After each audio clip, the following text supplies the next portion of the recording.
Assalamualaikum warahmatullahi wabarakatuh. Bagaimana kabarnya para sahabat? Mudah-mudahan dalam keadaan sehat walafiat.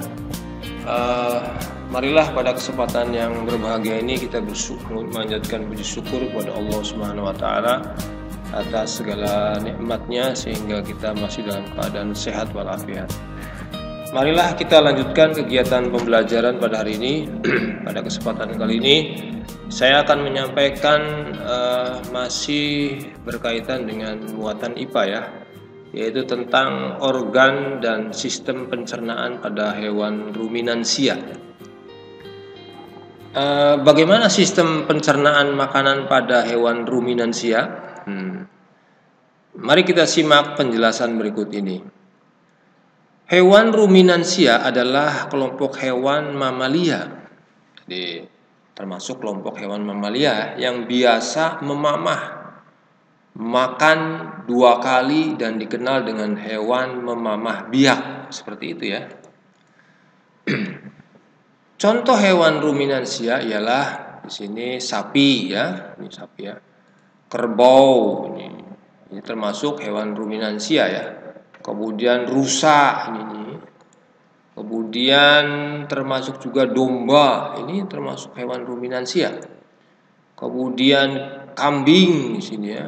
Kemudian kijang, ini termasuk contoh hewan ruminansia. Kita lanjutkan. Sistem pencernaan hewan ruminansia itu lebih kompleks dibandingkan dengan pencernaan hewan lainnya. Pada hewan ruminansia terdapat 4 bagian lambung dengan fungsi yang spesifik, dengan fungsi yang sangat khusus ya. Selain itu, pencernaan makanan pada hewan ruminansia dibantu oleh beberapa mikrob.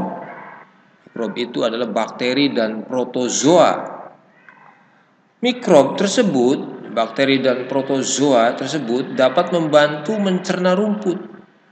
Coba kamu perhatikan penjelasan mengenai proses pencernaan pada hewan ini dengan seksama. Jangan lupa untuk klik subscribe dan klik tanda loncengnya di channel saya agar Anda mendapatkan notifikasi bila ada video terbaru. Terima kasih. Baik, kita lanjutkan. Mekanisme pencernaan makanan pada hewan ruminansia. Ini kita lihat sini sapi ya. Seperti yang telah dijelaskan sebelumnya, salah satu contoh hewan ruminansia ialah sapi. Mari kita baca informasi mengenai organ pencernaan pada sapi.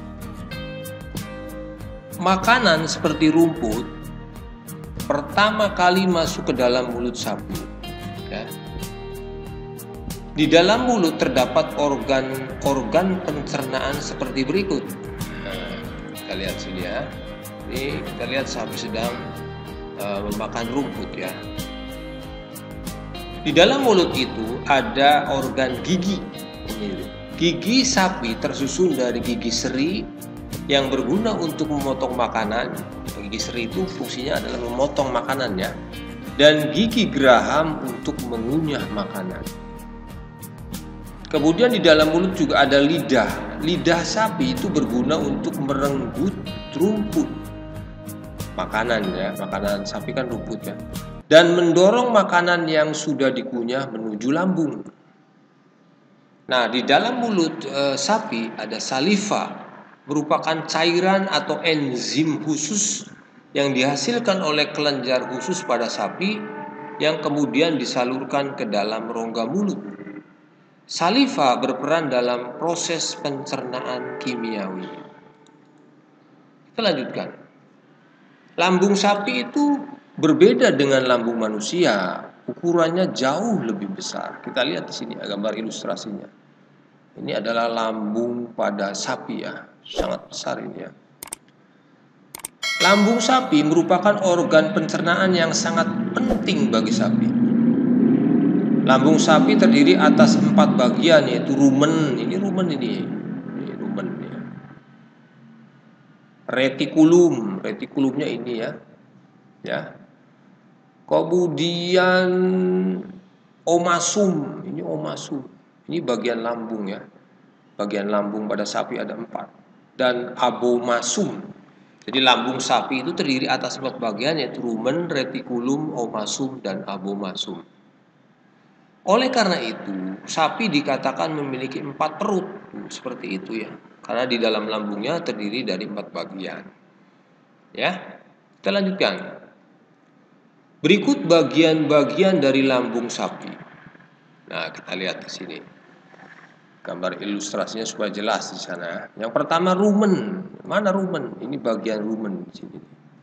Nih ya, di sini.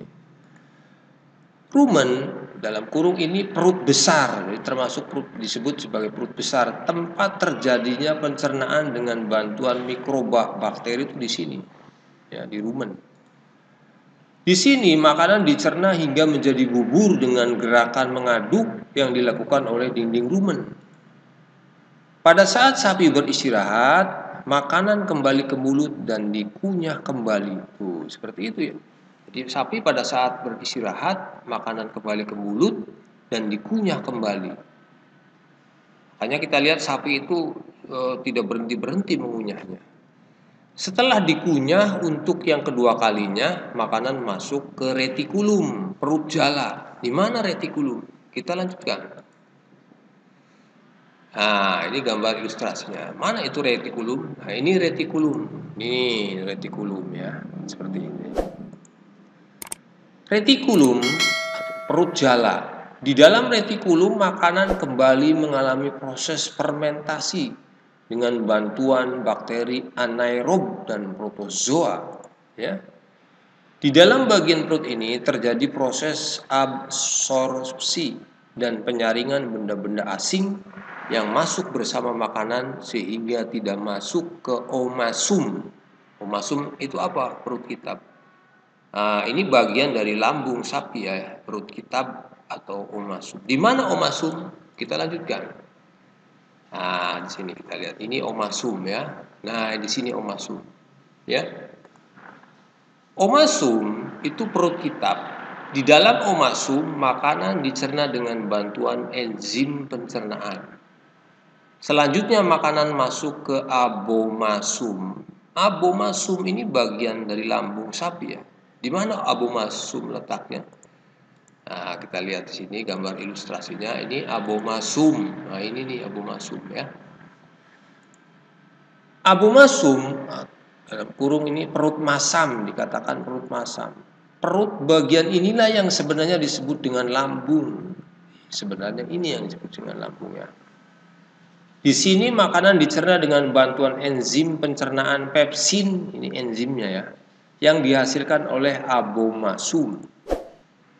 Setelah melewati seluruh proses pencernaan makanan di dalam abomasum, makanan bergerak menuju usus halus, terus ke sini nih, ke sini usus halus ya. Panjang usus halus ekor sapi dewasa itu dapat mencapai 40 meter. Waduh, sangat panjang ya. 40 meter, bayangkan. Ini usus halusnya sapi ya. 40 meter. Ya. Di dalam usus halus terjadi proses absorpsi dan fermentasi. Selanjutnya, sisa-sisa makanan akan dikeluarkan melalui anus. Sini, dikeluarkan melalui anus ya. Ya. Demikian para sahabat yang bisa saya sampaikan pada kesempatan kali ini, penjelasan mengenai organ dan sistem pencernaan pada hewan ruminansia ya. Mudah-mudahan yang saya sampaikan ini bisa dipahami dengan baik dan banyak manfaatnya. Barangkali ada hal-hal yang kurang berkenan dalam penyampaian saya ini, sekali lagi saya mohon maaf. Dan marilah tutup pertemuan ini dengan bersama-sama membacakan hamdalah alhamdulillahirabbil alamin. Dan mari kita akhiri, wassalamualaikum warahmatullahi wabarakatuh.